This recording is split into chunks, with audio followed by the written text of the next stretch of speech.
নমস্কার।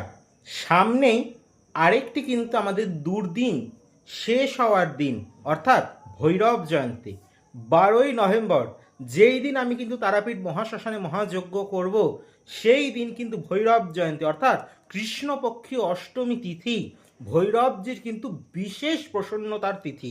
সেই দিন অবশ্যই একটি ময়ূরের পালক, একটা পাতিলেবু, তার সঙ্গে কিছুটা জিলিপি, অবশ্যই কোনো শিব মন্দির বা অবশ্যই কোনো জগন্নাথ দেবের মন্দিরে বা কোনো হনুমানজির মন্দিরে অর্পণ করুন। দেখুন আপনার জীবনে ভাগ্যের তালা খুলে যাবে।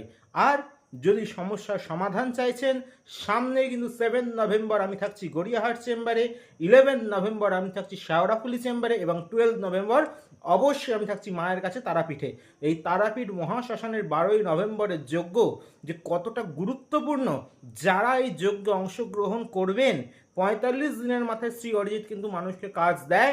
এবং এই যে যজ্ঞের তিথি কেন আরও গুরুত্বপূর্ণ না, এখন কিন্তু যে হরি স্বয়ং থেকে উত্থিত হয়েছে, অর্থাৎ সমস্ত দেবতারা কিন্তু এখন জাগ্রত আছে।